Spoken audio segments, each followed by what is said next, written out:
नमस्कार, आवाज समाचार में आप सभी का स्वागत है। मैं हूं सीमा। खबरों की शुरुआत करते हैं। सबसे पहले नजर डाल लेते हैं हेडलाइंस पर। राहुल गांधी लोकतंत्र को कमजोर कर रहे हैं, किरण रिजिजू का बड़ा हमला। अंबादास दानवे ने सरकार पर साधा निशाना। दानवे ने कहा, अब स्पोर्ट्स विभाग में रमी की स्पर्धा शुरू होगी। संस्कृत को संवाद की भाषा बनाने की आवश्यकता, कहा आरएसएस प्रमुख मोहन भागवत ने। पुणे के दोंड में सांप्रदायिक तनाव, 2 गुटों में पथराव, पुलिस ने छोड़े आंसू गैस के गोले। और हाईकोर्ट से कंगना को झटका, मानहानि केस खारिज करने की याचिका हुई खारिज। और अब खबरें विस्तार से। केंद्रीय संसदीय कार्य मंत्री किरण रिजिजू ने लोकसभा में नेता प्रतिपक्ष राहुल गांधी के चुनाव आयोग पर दिए गए तीखी प्रतिक्रियाओं का जवाब दिया। रिजिजू ने आरोप लगाया कि राहुल गांधी संवैधानिक संस्थाओं को धमकाने और लोकतंत्र को कमजोर करने की साजिश रच रहे हैं।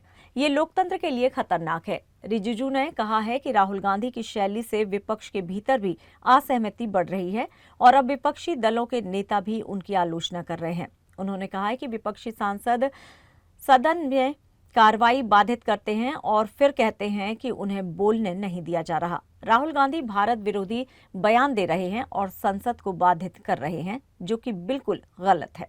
अब जब इसका पक्ष में निर्णय नहीं आता है चुनाव, फिर बोलता है कि इलेक्शन कमीशन जो है वो चोरी करता है। इस तरह का ये तो सिर्फ बचपना ही नहीं, ये तो बहुत खतरनाक है। संवैधानिक व्यवस्था को चैलेंज करना, मतलब डिसक्रेडिट करने के लिए चुने हुए सरकार को, संवैधानिक संस्था को डिसक्रेडिट करने के लिए मैलिशियस कैंपेन जो चला रहा है, ये भारत के लोकतंत्र पर हमला है। राहुल गांधी जी, मैं अभी शब्द इस्तेमाल नहीं करना चाहता हूं, लेकिन जो उन्होंने वाक्य इस्तेमाल कर रहे हैं और देश के खिलाफ जो बोल रहे हैं, वो अब कांग्रेस पार्टी में भी और अपोजिशन पार्टी में भी कई लोग अब अंदर अंदर विरोध करने लग गया है। और कुछ लोग तो कहना शुरू कर दिया है कि राहुल गांधी बहुत खतरनाक खेल खेल रहा है, देश के विरुद्ध जो काम कर रहे हैं, देश का छवि को नुकसान पहुंचा रहा है, ये बहुत आगे जाके नुकसान होगा। महाराष्ट्र के मंत्री माणिकराव कोकाटे का विधानसभा सत्र के दौरान मोबाइल पर रमी खेलते हुए वीडियो को लेकर राजनीति गर्मा गई है। कोकाटे के मुद्दे सहित सत्ता पक्ष के नेताओं ने बियर बार के मुद्दे और लाडली बहन योजना को लेकर विपक्षी गठबंधन महाविकास अघाड़ी की सहयोगी शिवसेना उद्धव गुट के नेता अंबादास दानवे ने सरकार पर जमकर निशाना साधा। अंबादास दानवे ने सरकार पर आरोप लगाते हुए कहा है कि सरकार में बहुमत होने के बावजूद भी कार्रवाई करने की ताकत नहीं है। हमाम में सब नंगे होने वाली परिस्थिति बनी हुई है। मुख्यमंत्री ने बोला था कि कड़क कार्रवाई करेंगे, लेकिन सिर्फ बड़ी बातें हुई हैं, कार्रवाई करके दिखाएंगे तो मानेंगे। दानवे ने कहा कि जनता के बीच हमें बीजेपी को 10 में से 9 लोग गाली देते हैं, फिर भी उनको वोट कैसे मिलता है, ये बड़ा प्रश्न है। आता काय बघणार त्याच्याकडं, कारण आता मला असं वाटतं स्पोर्ट्स विभागामध्ये आता रम्मीच्या स्पर्धा लवकरच सुरू होतील आता, आणि रम्मीला काही फार उन्हाळा पावसाळा हिवाळा या गोष्टीची गरज पडणार नाही असं दिसतंय. पण तो ओव्हरऑल एक शब्द वापरणं योग्य अयोग्य मला माहिती नाही, पण बेशरमपणाची हद्द ही सगळी सरकारची, असा शब्द याला वापरायला मला काहीच हरकत वाटत नाही. कारण जो मंत्री विधिमंडळात रम्मी खेळतो आणि त्याला संरक्षण सरकार देतं, खातं बदलतं. खातं बदलणं म्हणजे काय कारवाई थोडी आहे. या राज्यातले सगळे खाते समान ताकदीचे असतात. ज्याचं काम करणाऱ्याच्यावर ते अवलंबून असतं. त्यामुळे काही क्रीडा खाते कमी आहे असं मी समजणार नाही, किंवा त्याचं अवमूल्यन करू कोणी करू नये असंही माझं मत आहे. परंतु रमी खेळायला येणाऱ्या काळात राज्य सरकार अधिकृतरित्या एक खेळाचा दर्जा देईल का काय, हा माझ्या मनात आता प्रश्न निर्माण झाला आहे. आणि म्हणून कोकणटेवर कारवाई झालीच पाहिजे या मागणीवर आम्ही ठाम आहोत आणि आम्ही आता राष्ट्रपतींना भेटणार आहोत. या संदर्भात आम्ही आता लवकरच राष्ट्रपतींची भेट घेणार आहोत. हे सरकार जे आहे ना, भले यांच्याकडे मेजॉरिटी आहे पण यांच्यात ताकद नाही आहे. नुसतं मेजॉरिटी असणं म्हणजे ताकदवान सरकार नसतं, त्याला दम लागतो त्या सरकारला. मला वाटतं ती ताकद ती दम या सरकारमध्ये नाही. हे सरकार गुत्तेदारीमध्ये, कॉन्ट्रॅक्टमध्ये, भ्रष्टाचारामध्ये गुंतलेलं आहे. आणि मग हमाम में सब तशा पद्धतीने एकमेकावर कोण कारवाई करणार. अशी स्थिती आता झालेली दिसते ओव्हरऑल. सगळेच मुख्यमंत्री किती वेळेस म्हटले बेशिस्त खपवून घेणार नाही, कडक कारवाई करू, तीव्र कारवाई करू, आता सहन करणार नाही. हे नुसते शब्दाच्या बुडबुड्याला काय अर्थ आहे? कारवाई करा ना. मी सांगतो काय, तुमच्यात दम नाही म्हणून तुम्ही कारवाई करू शकत नाही, हे स्पष्ट दिसतं. नुसतं बेशिस्त खपून हे तर 10 वेळ झालं. काय बेशिस्त खपून? लोक दिवसा ढवळ्या रस्त्यावर नाच करतायत, सभागृहात विधिमंडळाच्या सभागृहात रम्मी खेळतायत, नोटाच्या गठ्ठे सगळ्याला दाखवतात. तुम्ही 2-2, 5-5, 10-10 लाख रुपयासाठी लोकांवर कारवाई करतात ईडीच्या. इथं तुमचा मंत्री एवढ्या मोठ्या नोटाच्या सुटकेसा घेऊन बसलेला आहे. तुम्ही काय बेशिस्त खपून घेणार नाही? रोज बेशिस्तच तुमचं सरकारच बेशिस्त आहे.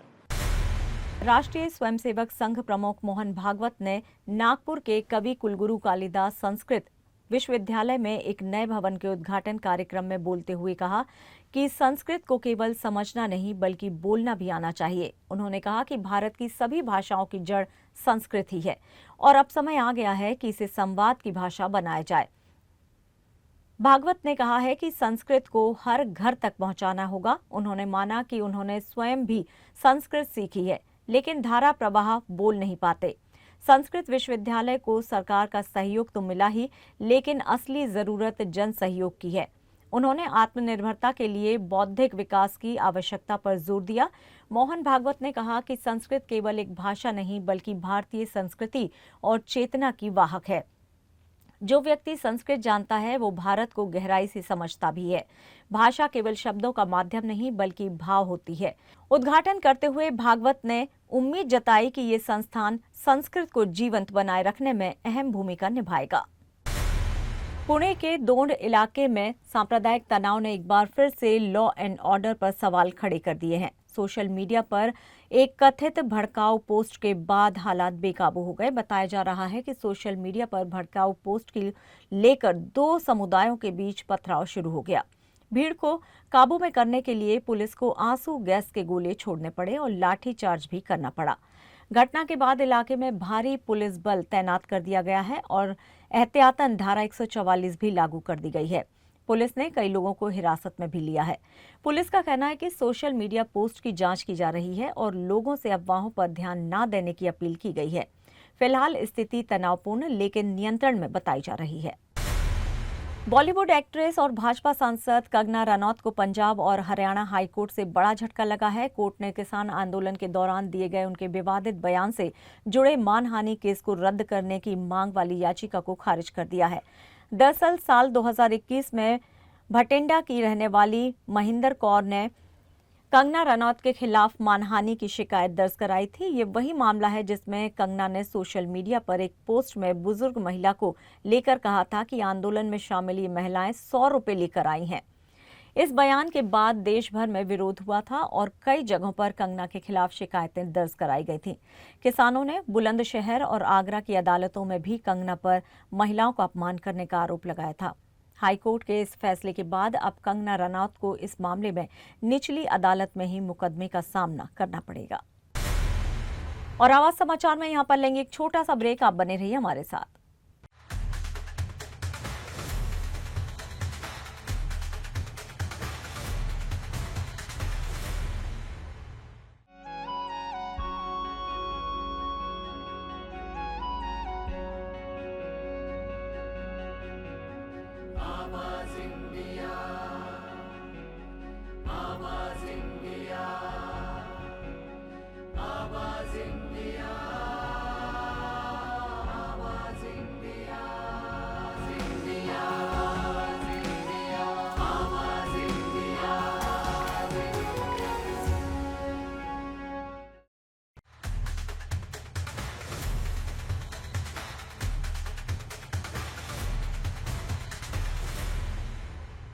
ब्रेक के बाद एक बार फिर से आप सभी का स्वागत है। बढ़ते हैं अपनी अगली खबर की ओर।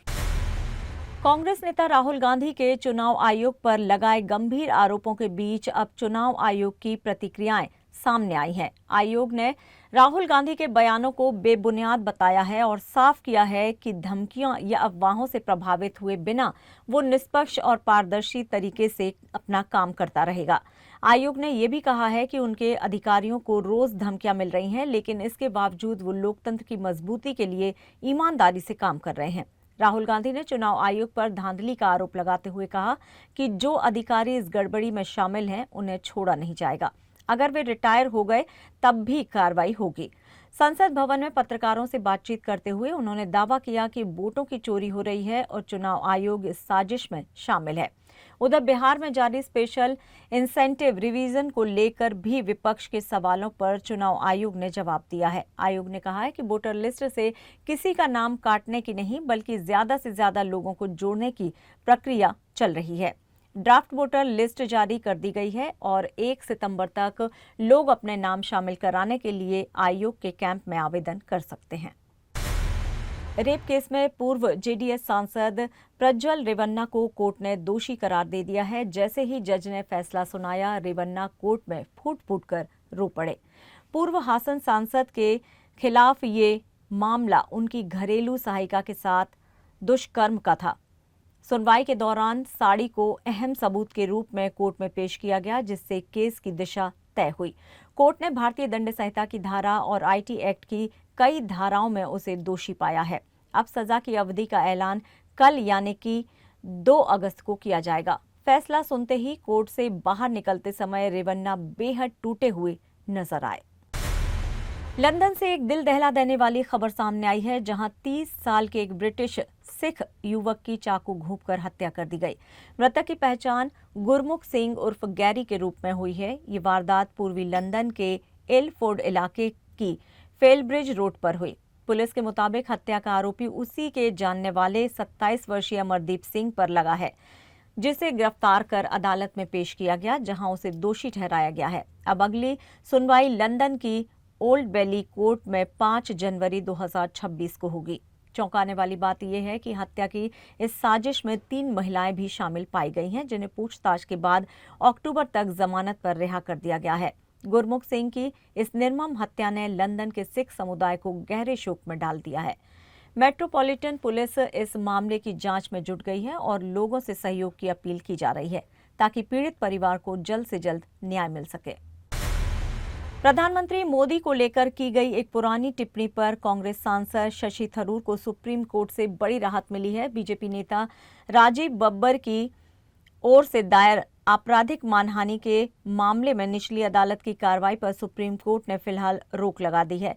कोर्ट में सुनवाई के दौरान जब शिकायतकर्ता ने जल्दी सुनवाई की मांग की तो सुप्रीम कोर्ट की बेंच ने साफ शब्दों में कहा, इतना भावुक क्यों हो रहे हो, चलिए इसे बंद कर देते हैं। दरअसल मामला साल 2018 का है, जब थरूर ने कारवा पत्रिका में प्रकाशित एक लेख का जिक्र करते हुए मोदी की तुलना शिवलिंग पर बैठे बिच्छू से करने की बात कही थी। There's an extraordinarily striking metaphor expressed by an unnamed RSS source to the journalist Vinod Jose of The Caravan, which I quote here, in which they express their frustration with their inability to curb Mr. Modi. And the man says, Mr. Modi, he says, is like a scorpion sitting on a shivling. You cannot remove him with your hand and you cannot hit it with a chappal either. शिकायतकर्ता ने इसे न सिर्फ PM Modi की छवि को नुकसान पहुंचाने वाला बल्कि धार्मिक भावनाएं आहत करने वाला बयान बताया था। इस पर दिल्ली हाई कोर्ट ने थरूर को 10 सितंबर को निचली अदालत में पेश होने को कहा था, लेकिन थरूर के वकील ने सुप्रीम कोर्ट का रुख करते हुए कार्रवाई को चुनौती दी। थरूर की ओर से दलील दी गई कि ये बयान एक रूपक था और मानहानि कानून के उस खंड के तहत आता है जो सद्भावनापूर्ण टिप्पणियों को संरक्षण देता है। सुनवाई के दौरान सुप्रीम कोर्ट ने भी आश्चर्य जताया कि जिस लेख का हवाला दिया गया वो 2012 में ही छप चुका था और तब इस पर कोई आपत्ति नहीं हुई। अब सुप्रीम कोर्ट ने 15 सितंबर को अगली सुनवाई की तारीख तय की है और तब तक निचली अदालत की कार्रवाई पर रोक जारी रहेगी। विदेश मंत्रालय ने एक बार फिर से दोहराया है कि ट्रंप के टैरिफ बयान को लेकर भारत अपने पहले के रुख पर कायम है। मंत्रालय के प्रवक्ता रणधीर जायसवाल ने शुक्रवार को मीडिया से बातचीत करते हुए कहा कि इस मामले में भारत सरकार ने जो बयान पहले दिया था वही अब भी लागू है। वहीं जब ट्रंप के उस पोस्ट पर सवाल पूछा गया जिसमें उन्होंने पाकिस्तान के तेल खरीद का दावा किया तो प्रवक्ता ने नो कमेंट कहकर बात टाल दी। इसके अलावा अमेरिकी प्रतिबंधों की जद में आई भारतीय कंपनियों के मुद्दे पर भी विदेश मंत्रालय ने प्रतिक्रिया दी है। प्रवक्ता ने कहा है कि हमने इसका संज्ञान लिया है और हालात पर नजर बनाए हुए हैं। ऊर्जा जरूरतों पर बोलते हुए उन्होंने कहा कि भारत बाजार में उपलब्ध विकल्पों और वैश्विक परिस्थितियों के हिसाब से फैसला लेता है। मुंबई की विशेष एनआईए अदालत ने 2008 के मालेगांव ब्लास्ट केस में बड़ा फैसला सुनाया है। अदालत ने बीजेपी की पूर्व सांसद साध्वी प्रज्ञा सिंह ठाकुर समेत 7 आरोपियों को बरी कर दिया है। कोर्ट ने सबूतों के अभाव में ये निर्णय सुनाया। इस फैसले के बाद महाराष्ट्र की राजनीति में हलचल तेज हो गई है। विपक्षी गठबंधन के सहयोगी दल शिवसेना यूवीटी के नेता अनिल परब ने कोर्ट के फैसले पर प्रतिक्रिया दी है। उन्होंने कहा है कि आतंकवाद का कोई धर्म नहीं होता और जो भी आतंक फैलाए उसे सख्त सजा मिलनी चाहिए। मेरा तो पहले दिन से ये कहना है, कोई आतंकवाद भगवा नहीं होता है, कोई आतंकवाद हरा नहीं होता है, कोई आतंकवाद पीला नहीं होता है, आतंकवाद को कलर नहीं होता है। आतंकवाद आतंकवाद है, फिर वो किसी ने भी किया हो, हिंदू ने किया हो, मुसलमान ने किया हो, क्रिश्चियन ने किया हो, सिख ने किया हो, किसी ने भी किया हो, आतंकवाद आतंकवाद होता है। उसको कोई धर्म नहीं होता है और ऐसे कोई नाम से कोई आतंकवाद चलता नहीं है। फिलहाल आवाज समाचार में इतना ही, लेकिन आप देखते रहिए आवाज इंडिया। नमस्कार।